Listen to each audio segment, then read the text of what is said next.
y'all, it's your girl Liana here, coming at you with one hell of a wild story. This one's gonna have you clutching your pearls, I'm telling you. It involves my crazy ex-mother-in-law pulling some seriously unhinged antics. To give you all some context, I'm a 29-year-old journalist living my best life out in New York City nowadays, but this all goes back to when I was still stuck in my crappy hometown in Texas, married to my cheating ex, Tommy. Tommy and I had been high school sweethearts and all that mushy-gushy crap at first, but boy oh boy did that fairy tale romance turn rotten real quick once we tied the knot. The dude completely did a 180 from the sweet charming guy I fell for back in the day.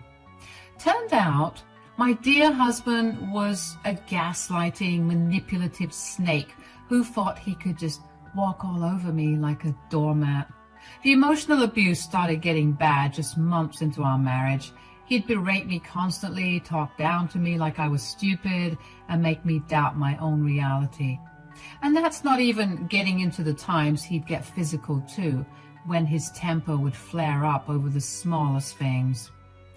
I'm talking holes punched into walls, objects being thrown, that kind of scary stuff.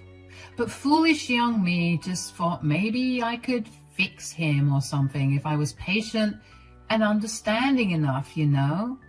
Well, let me tell you, that was a harsh life lesson learned.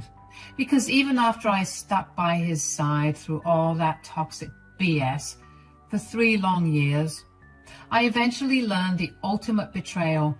My lovely hubby had gone and gotten his side chick pregnant behind my back. That was the final nail in the coffin for me. I knew right then and there that there was no way I could ever look at Tommy the same again after that kind of disrespect and deception.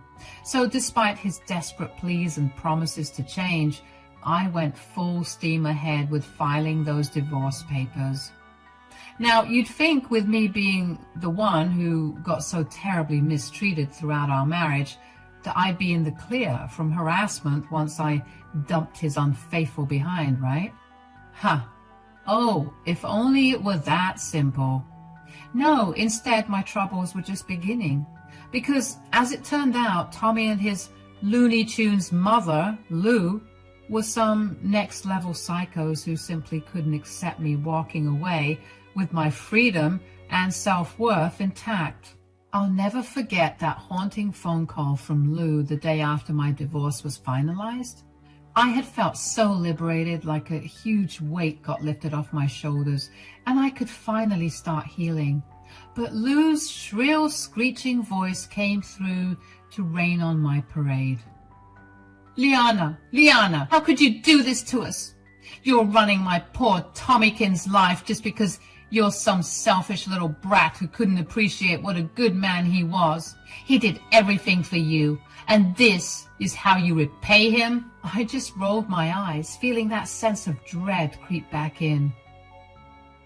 Lou, I don't have time for this right now. Oh, no, you don't get to dismiss me, you ungrateful wench. You're going to pay for what you did to my son. Did you even stop to think about how your greed is affecting him financially now that he has to pay your ridiculous alimony fees? Greed? I wanted to laugh, as if me finally putting an end to the vicious cycle of abuse was me just being greedy. But hearing her spew all that toxic nonsense only reaffirmed I had made the right call. Needless to say, that was just the start of Lou's relentless harassment and stalking efforts. No matter how many times I switched numbers, that crazy woman would somehow find a way to track me down so she could bombard me with strings of hateful texts and voicemails all over again. You'll never be happy, you evil shrew. Her voice would screech through the speaker. You won't be able to hide from Tommy forever. He's going to take you back whether you like it or not, you dumb tramp. Yeah, real high-class lady there, huh? Still, sad as it was, I expected nothing less from my twisted ex-mother-in-law. She was always Lou, not Lulu to me. Just a bitter old miserable hag desperately clinging to the twisted idea that her precious baby boy could do no wrong. So for the sake of my own healing, I made the wise choice to go full no contact with both Tommy and his whack job mom. I blocked their numbers, blocked them on all socials, the whole 9 yards. Looking back, it was easily one of the best decisions I ever made for my mental health. Of course, that didn't stop Lou from finding new ways to harass me every now and then. She would make weird prank calls, send nasty emails, and even reach out to some of my friends trying to turn them against me. At a certain point, it got so over the top that I actually had to get the cops involved to declare her behavior as harassment. But of course, they didn't do much. They just saw her as this innocent but senile lady who could do no harm. But that wasn't true. Every text, every call, every comment was a reminder of the hell I went through for those 3 years. After some time, though, things finally seemed to settle down for a little while. I ended up landing an awesome journalism gig out in the Big Apple where I could really dive headfirst into focusing on my dreams and healing from those traumatic past relationships. Life was honestly going so amazingly well. I had a fab new career trajectory, amazing friends who became my chosen family, and was truly coming into my own in ways I never thought possible during my dark years of abuse. Until one fateful day when I got a call that rocked my world. My Uncle Lenny, who I was super close with while growing up, had passed away back home in my small Texas town. Uncle Lenny was genuinely one of the sweetest, most caring souls you could ever hope to meet. Despite being just a simple school teacher, he devoted so much of his spare time to volunteering at children's hospitals, homeless shelters, you name it. He was the kind of selfless guy who would give you the shirt off his back without hesitation. So it absolutely shattered my heart to learn he was gone, and knowing I wouldn't get a proper chance to say my final goodbyes. I hadn't physically been back to our hometown in ages due to the lingering trauma of my divorce. But there was no question in my mind that I had to return to be with my folks and the rest of my grieving family for his funeral after such a devastating loss. I hopped on the first flight out to Texas, already an emotional wreck. Saying goodbye to that sweet man was going to be one of the hardest things I ever had to do. What made it even harder was knowing what else awaited me back in that godforsaken small town. The possibility of running into those toxic leeches, Lou and Tommy. See, Lou was never just my ex-mother-in-law. She had grown up and spent her whole life in the same area, so running into her out in public was pretty much inevitable, since our families had deep roots there. And of course, wherever Lou's wretched presence festered, Tommy was never too far behind like a whipped puppy. Still, I tried to put my fears and apprehensions aside for Uncle Lenny's sake. When my Uber pulled up to my childhood home, I just focused on reuniting with my folks and honoring this beautiful memory. And that's what really mattered most. As I got out of the car, the first thing I noticed was my old friend and former city council member, Lester's truck parked in the driveway. Of course, he would be here. I thought with a sad smile. Uncle Lenny had done so much volunteering and charity work over the years that he inevitably became super tight with all the local politicians and community leaders. Lester was probably one of his closest friends. I felt a comforting warmth knowing someone like him would be here for my family during this heavy time. Uncle Lenny's passing had been a huge loss for the whole town, not just my relatives, so I took a deep breath, walked up that all too familiar long driveway, and headed inside, bracing myself for lots of hugs, tears, and difficult goodbyes over the next few days. My parents were an absolute wreck as expected. We spent the first several hours just drinking tea and swapping old stories and anecdotes about Lenny back when we were kids. I couldn't contain my own waterworks either, as more and more heartwarming memories came rushing back of what an amazing uncle and human being he had been in life. Lester himself was there pretty much from the moment I arrived until well into the evening too. He was a total rock for all of us through the grieving process, offering so much compassion and even laughing along whenever we'd fondly recall Lenny's incredible sense of humor too. A really great man. As evening fell, Lester eventually had to head out despite all of us wishing he could stay longer. We would miss that comforting presence over the next few days as we prepared for the upcoming funeral service. Just when I thought the night's poignant grieving session was winding down, though, I got a notification on my phone that made my blood run cold. It was from an unknown number, but I knew exactly who was behind it. That deranged hag, Lou. Sure enough, when I opened up the message, there was a picture of a smashed-up car with its windows busted out sitting in my mom and dad's driveway. The text above simply read, "That's what you get for divorcing my son." A chill ran down my spine as I quickly realized this was just the latest vile move in Lou's twisted harassment campaign against me. Despite trying to start a new life far away from their toxicity, that psycho was still dead set on tormenting me for daring to escape her precious son's abuse. Of course, she'd known that I would be home. She was probably stalking the area all day. For real? I muttered under my breath. This woman was really going to threaten me even while our family was in mourning? Talk about a new low. In a sudden flash of anger, I tried to call the number back, but it went straight to voicemail. Figured that a deranged woman would set up a burner just to get my hopes up before disappearing again. I felt a surge of adrenaline as the realization hit that Lou had followed through on her twisted threat after all. "Everyone, we need to go outside right now," I yelled, causing my parents and Lester to jump in surprise. Not waiting for a response, I bolted towards the front door and flung it open, the others following closely behind me, asking me what the matter was. And there it was, Lester's truck sitting in the driveway, just as decrepit and destroyed as the photo Lou had sent me depicted. The windows were entirely shattered into a million pieces, littering the driveway. Long gashes were carved deep into the door panels, warping the metal frames. One of the tires had been slashed open too, leaving it completely deflated and bent at an unnatural angle. "Oh my God," I heard my mom gasp behind me in horror. Lester, on the other hand, said nothing. His entire body seemed frozen in a state of utter disbelief and fury. Taking a deep breath to steel my nerves, I turned to face them and show them the message. "Who is this?" It was my ex-mother-in-law, Lou. "This is her doing." Lester's eyes widened as realization crashed over him too.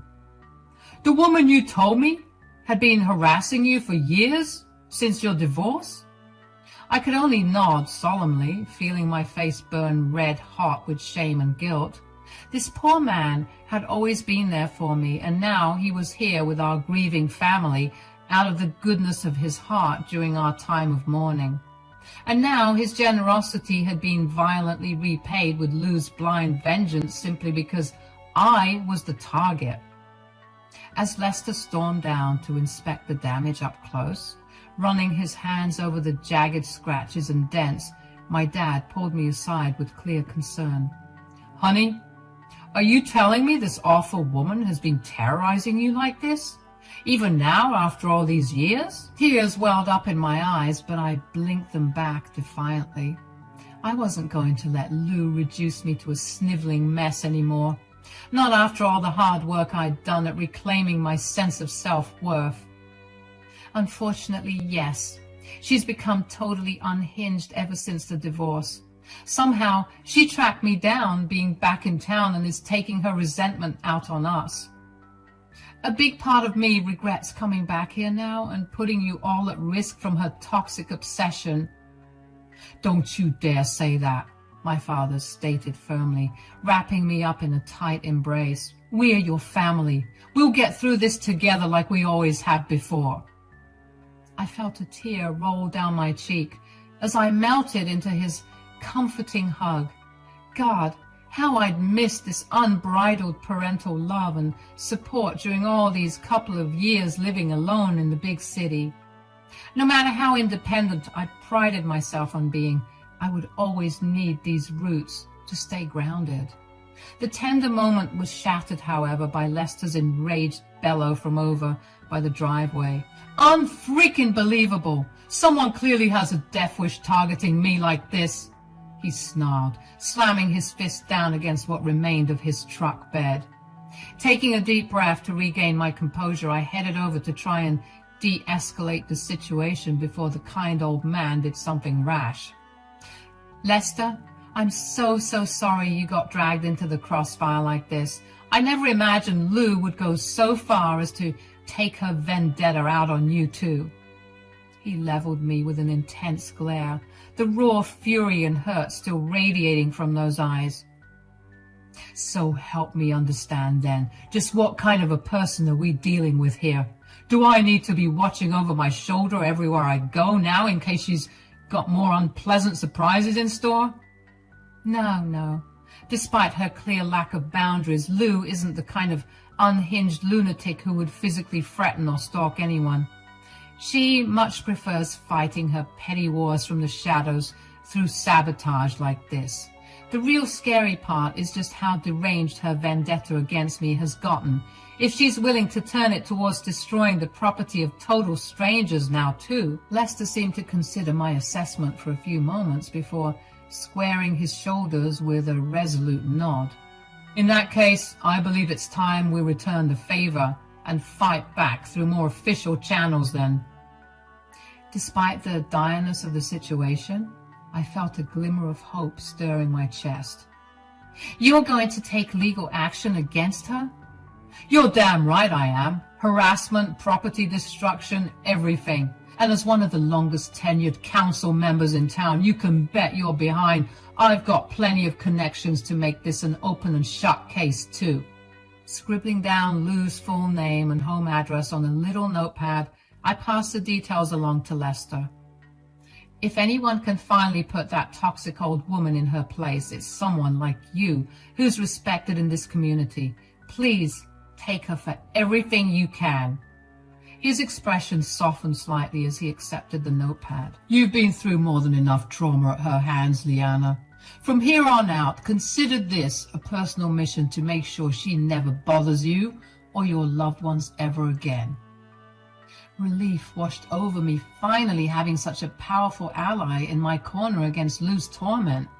With Lester now hell-bent on holding her fully accountable, perhaps I would finally break free from that cycle of abuse once and for all.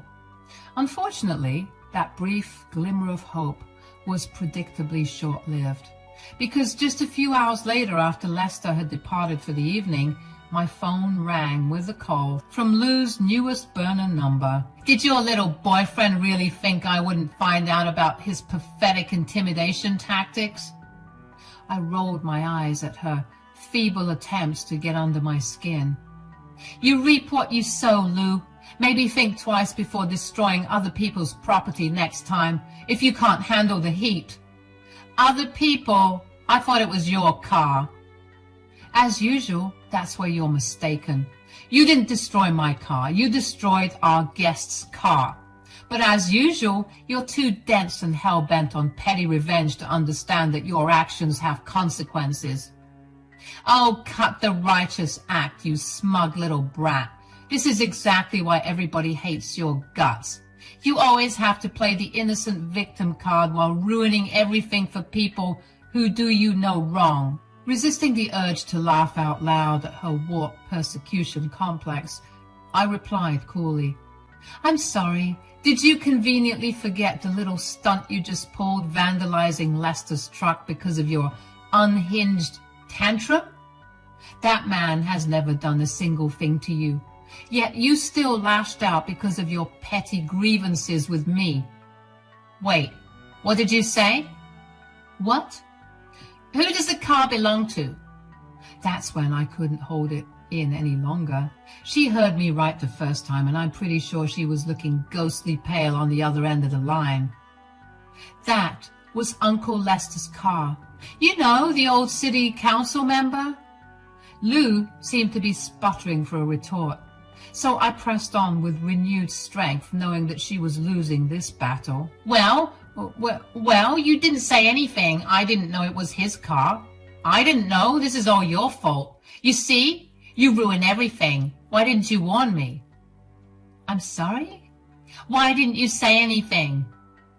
Ma'am, I think you need to get some professional help. How in God's name was I supposed to know that you were planning on vandalizing my property? And even if I somehow knew and was stupid enough to say, swipe or no swiping, to a deranged idiot like you, would you have even listened to me? Oh God, I'm going to be ruined. What did he tell you? Is he going to sue? Tell me now. I felt a sudden pang of pity for this deranged, hateful woman, still so blinded by her own biases that she truly believed the insane bile pouring from her lips. How sad and small her miserable existence must be, if tormenting me was all she had left to cling to. I laughed again, a hearty belly laugh. It was quite bitter, actually, considering the circumstances. Your fragile ego is too far gone to comprehend reality at this point. There was a strange silence on the other end as Lou seemed to be hyperventilating, trying to process the brutal truths I had just laid bare. For once in her miserable life, that wretched woman was at a total loss for snide remarks or hurtful barbs to fling back in her defense. Lou? I prodded, unable to resist a small smirk from creeping across my face. What's the matter? Cat finally got your tongue after all these years? More tense silence, aside from the unthinkable ragged breathing patterns of someone teetering on the verge of a panic attack. A small part of me felt a pang of vicious satisfaction, knowing I had rendered the great Lou temporarily speechless simply by speaking my own truth out loud. Finally, in a small, quavering voice I had never heard from her before. Deanna, please, you have to listen to me. This has all gone too far. I can admit that now, but you don't understand the full story here. My eye rolls intensified at her pathetic attempts to do damage control. Save it, Lou.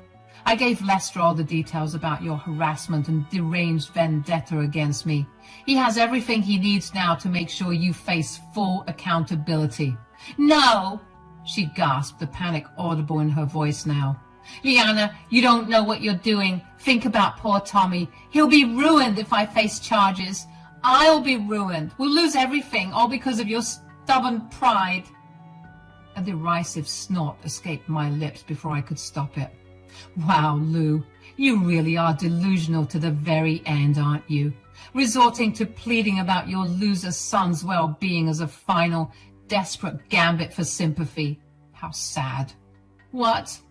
This has nothing to do with him. I'm talking about our family assets, our home, my finances. Lester is going to take it all from me, don't you understand? That was an expensive car. I can't afford to pay for those damages. I couldn't resist letting out a mocking chuckle at the sheer hypocrisy and entitlement dripping from her words. Oh, boo-hoo! The big bad Lou might finally face actual consequences for her vile actions and have to pay up. What a shame. Maybe you should have thought about that before harassing me relentlessly for years and vandalizing an innocent man's vehicle just for your giggles. This is the bed you've made, Lou. Now you're just going to have to lie in it for once. Liana, please, I'm begging you, have mercy. Think of the guilt and shame your own parents will have to endure if I face jail time over these ridiculous allegations. That desperate plea is what finally broke the dam inside me, causing me to erupt with uncontrollable laughter. Here was this vile, toxic woman who had tormented me for years under the delusion that I was some heartless parasite. Yet in her final hour of desperation, she couldn't resist trying to emotionally manipulate me one last time by invoking parental shame. Oh, Lou, if there's any guilt or shame to be felt here, it's entirely yours for constantly deluding yourself about who the actual villain has been this whole time. And as for my parents, honey, they'll be front and center at your court hearing, smiling and taking pictures like you're a tourist attraction. They will not feel bad one bit. None of us will. I'm pretty sure your good-for-nothing son will also crack a smile or two once hearing about this. Her choked sobs were the only response on the other end of the line. This is your karma finally coming back around to deliver a wake-up call. Be thankful Lester is only pursuing financial restitution and a restraining order to protect my family. Because after all the emotional and physical turmoil your son inflicted on me, you should consider yourself lucky if you can avoid jail time. The sharp intake of breath on the other end let me know those last words landed with full force. As satisfying as it was to finally shatter Lou's delusional world view, she clearly hadn't expected to hear such brutal honesty from me at last. Before she could muster up a response, I swiftly ended the call with a definitive "Goodbye, Lou," and blocked her number immediately after. I had said my final piece. There was nothing left to gain from entertaining her craveness any longer. In the coming weeks that followed Uncle Lenny's sorrowful funeral proceedings, Lester did indeed uphold his promise to pursue full legal restitution. He provided regular updates on the impending lawsuit, including how Lou's hysterical claims of being destitute were quickly disproven once her actual assets and financial portfolio were audited. Once it became clear this wasn't just an empty threat, Lou's sniveling attempts to backtrack and avoid culpability reached outrageous new lows. But Lester stood firm, securing a comprehensive restraining order against her in addition to the costly financial penalties. By the time I had returned to my life in New York City, Lou had been officially barred from any contact with me, my family, or Lester moving forward. One stern letter from his high-powered legal team was enough to ensure she remained in compliance too. The only communication I ever received from that wretched family again was the scheduled monthly payments of Tommy's court-mandated alimony hitting my bank account like clockwork. I couldn't help but let out a wry chuckle whenever those notifications came through, a bittersweet reminder that real karma was finally being served. While I would never truly be free from the lingering scars of emotional abuse I had endured, both from Lou and her son, I could at last move forward with a renewed sense of peace and closure. Sure, a small part of me felt a fleeting pang of sadness that two once beloved family members had degraded to such wasteful, hateful shells of their former selves, but the overwhelming relief of being free from their reach overrode any residual empathy I could muster. Some relationships simply cannot be salvaged when the rot has burrowed too deep. So I bade my hometown a final farewell, focusing my energy on fostering healthier connections and continuing to thrive out in New York. My Uncle Lenny's passing had been yet another harsh life lesson, but also an empowering reminder to cherish your loved ones while they're still around. As for Lou and Tommy, they could busy themselves paying off those alimony fees for the rest of their miserable lives, their perpetual silent penance for the years of trauma they arrogantly wished upon me.